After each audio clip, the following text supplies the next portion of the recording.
Hi dears, പെട്ടെന്നൊരു ദിവസം വൈകുന്നേരം ഉണ്ണിയപ്പം കഴിക്കാനൊരു മോഹം തോന്നി. എന്തു ചെയ്യും? പെട്ടെന്ന് തയ്യാറാക്കിയെടുക്കണം. അതിനോ അരിപ്പൊടിയൊന്നും വേണ്ട. റവയുണ്ടോ? റവ ഉണ്ടെങ്കിൽ നല്ല അടിപൊളി ടേസ്റ്റിൽ ഉണ്ണിയപ്പം തയ്യാറാക്കിയെടുക്കാൻ പറ്റും. എളുപ്പമാണ്. അതിനായിട്ട് നമുക്ക് ആദ്യം ഒരു ബൗളിലേക്ക് 1 കപ്പ് റവ എടുക്കാം. ഏതേലും 1 കപ്പ് എടുത്ത് അളന്ന് 1 കപ്പ് റവ എടുക്കുക. ഇതിപ്പോൾ സാധാരണ നമ്മൾ ഉപ്പുമാവ് ഉണ്ടാക്കുന്ന റവയുണ്ടല്ലോ, ആ റവയാണേ. അതിലേക്ക് 1 കപ്പ് പാല് ചേർത്ത് കൊടുക്കുന്നുണ്ട്. ഞാനിതിപ്പോൾ തിളപ്പിച്ചാറി വെച്ചിരുന്ന പാലാണ്. കുഴപ്പമില്ല, പച്ച പാലായാലും കുഴപ്പമില്ല, അത് ഒഴിച്ച് വയ്ക്കാം. ഒഴിച്ചിട്ട് നല്ലതുപോലെ ഒന്ന് മിക്സ് ചെയ്ത് വെക്കണം. എല്ലാ ഭാഗവും ഒന്ന് നനഞ്ഞു എന്ന് ഉറപ്പാക്കുക. എന്നിട്ട് അടച്ചു വയ്ക്കാം. ഒരു 15 മിനിറ്റൊക്കെ ഒന്ന് ഇരുന്നോട്ടെ, എങ്കിൽ മാത്രമേ ആ റവ ഒന്ന് സോഫ്റ്റായി വരുള്ളൂ. ആ സമയം നമുക്ക് വേറെ പരിപാടിയുണ്ട്. ആ സമയം നമുക്കൊരു പാനിലേക്ക് 1/4 കപ്പോളം പൊടിച്ച ശർക്കര എടുക്കാം. പൊടി ശർക്കരയാണെങ്കിൽ കുഴപ്പമില്ല. ഇതിപ്പോൾ ഞാൻ ഉണ്ട ശർക്കര ചീകി എടുത്തതാണേ. ഇനി നമുക്കിതിലേക്ക് 1/2 കപ്പ് വെള്ളം ചേർത്ത് കൊടുക്കണം. 1/2 കപ്പ് വെള്ളം കൂടി ചേർത്തിട്ട് അടുപ്പിൽ വെച്ച് നന്നായിട്ടൊന്ന് തിളപ്പിച്ചെടുക്കുക. തിളപ്പിക്കുമ്പോഴേക്കും നമ്മുടെ ഈ കട്ടകളെല്ലാം അലിഞ്ഞ് കിട്ടും. പിന്നെ നമുക്ക് ഉണ്ട ശർക്കര ആയതുകൊണ്ട് മണ്ണോ പൊടിയോ എന്തെങ്കിലുമൊക്കെ കാണും. അതിനെ ഒന്ന് അരിച്ച് മാറ്റി വെച്ചാൽ മതി. ഇനി ഒരു കുഞ്ഞൊരു പാൻ എടുക്കുക. അതിലേക്ക് 1-2 ടീസ്പൂൺ നെയ്യോ വെളിച്ചെണ്ണയോ എന്തെങ്കിലും ചേർത്ത് കൊടുക്കുക. അതിലേക്ക് കുറച്ച് തേങ്ങാക്കൊത്ത് ഇട്ട് കൊടുത്തിട്ടുണ്ട്. ഈ തേങ്ങാക്കൊത്ത് ഒന്ന് വറുത്തൊന്ന് ഒരു ചെറിയൊരു ഗോൾഡ് കളറായി വരുമ്പോൾ ഇതിലേക്ക് കുറച്ച് എള്ളും കൂടി ചേർത്തിട്ട് നമുക്ക് ഫ്രൈ ചെയ്ത് മാറ്റി വയ്ക്കാവുന്നതാണ്. നിങ്ങൾക്ക് തേങ്ങാക്കൊത്ത് കടിക്കുന്നത് ഇഷ്ടമില്ല എങ്കിൽ ഈ ഒരു സ്റ്റെപ്പ് ഒഴിവാക്കുക. ഡയറക്റ്റ് മാവിലേക്ക് കുറച്ച് എള്ള് ചേർത്ത് കൊടുക്കാം. തേങ്ങാക്കൊത്തും എള്ളും ഒക്കെ ഫ്രൈ ചെയ്ത് മാറ്റി വെച്ചിട്ടുണ്ട്. ഇനി നമുക്കൊരു മിക്സിയുടെ ജാർ എടുക്കാം. അതിലേക്ക് ഇതുപോലെ ഒരു മീഡിയം വലിപ്പത്തിലുള്ളൊരു നേന്ത്രപ്പഴം നന്നായിട്ട് പഴുത്ത് തൊലി കറുത്ത് തുടങ്ങിയിട്ടുണ്ട്. ഇനി ആരും ഇത് കഴിക്കില്ല, അപ്പോൾ നമുക്ക് ഇങ്ങനെ ചിലവാക്കാം. അതിനെ മിക്സിയുടെ ജാറിലേക്ക് തൊലിയൊക്കെ കളഞ്ഞിട്ട് ചെറുതായിട്ട് മുറിച്ചിട്ട് കൊടുക്കാം.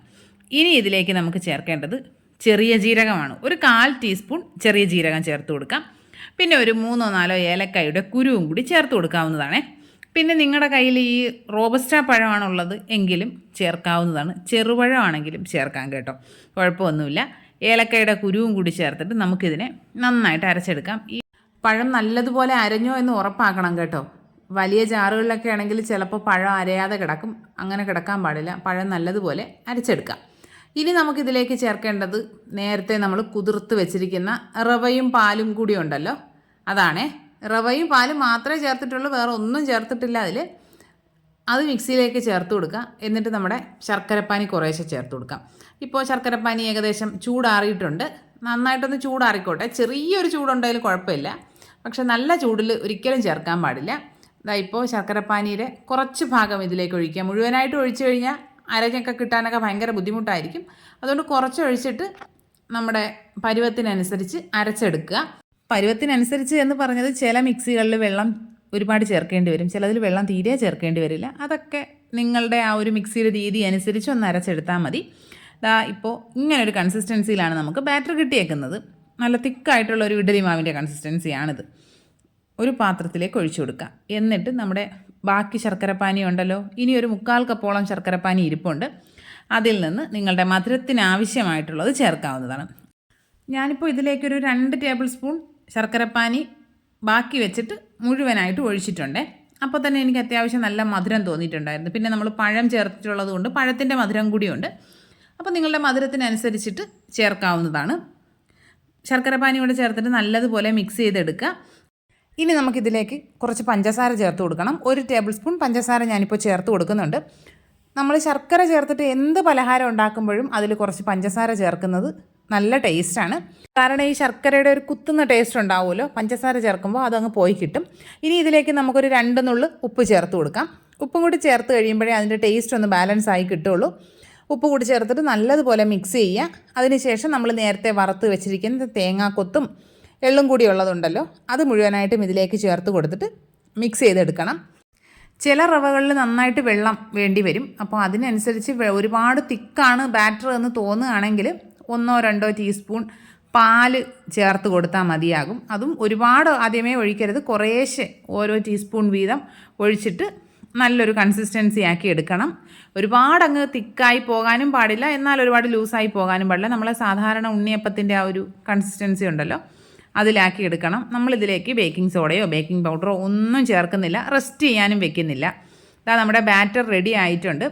എന്നും നമ്മൾ നോൺ സ്റ്റിക്കിൽ തന്നെ ഉണ്ണിയപ്പം ഉണ്ടാക്കിയെടുത്താൽ നമ്മുടെ പഴയ ഉണ്ണിയപ്പച്ചട്ടി പിണങ്ങി പോവില്ലേ, അതുകൊണ്ട് അതിനെ ഒന്ന് പുറത്തെടുത്തിട്ടുണ്ട്. അതിലേക്ക് നമുക്ക് വെളിച്ചെണ്ണ ഒഴിച്ച് കൊടുത്തിട്ട് നന്നായിട്ട് ചൂടായി കഴിയുമ്പോൾ ഇതുപോലെ മാവ് ഓരോ കുഴിയിലേക്ക് ഒഴിച്ചു കൊടുക്കാം. പിന്നെ നമ്മൾ ഉണ്ണിയപ്പച്ചട്ടിയിൽ എണ്ണ ഒഴിക്കുമ്പോൾ പ്രത്യേകം ശ്രദ്ധിക്കുക. നമ്മൾ ആദ്യം ആ കുഴികളിൽ മാത്രം എണ്ണ ഒഴിച്ച് വെക്കുക. ഇല്ല എങ്കിൽ മൊത്തത്തിൽ നിറച്ചൊഴിച്ച് കഴിഞ്ഞാൽ ഈ മാവും കൂടി ഒഴിക്കുമ്പോൾ 4 വഴി കൂടിയും എണ്ണ വെളിയിലേക്ക് കളഞ്ഞു പോകാനുള്ള സാധ്യതയുണ്ട്. ഒരു സൈഡ് കുക്കായി കഴിയുമ്പോൾ നമുക്ക് തിരിച്ചിട്ട് കൊടുക്കാവുന്നതാണ്.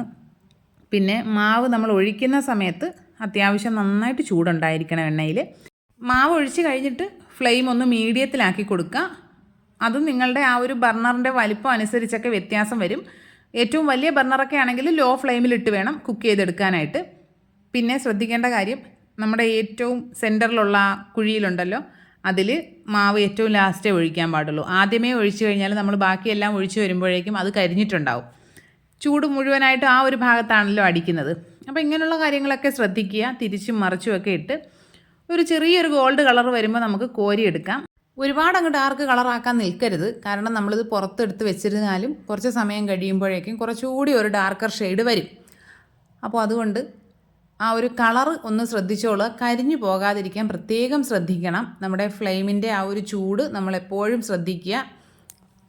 നമ്മുടെ ആദ്യത്തെ സെറ്റ് ഉണ്ണിയപ്പം കോരി എടുത്തിട്ടുണ്ട്. ബാക്കി മുഴുവൻ നമുക്ക് ഇതുപോലെ തന്നെ ചുട്ടെടുക്കാം.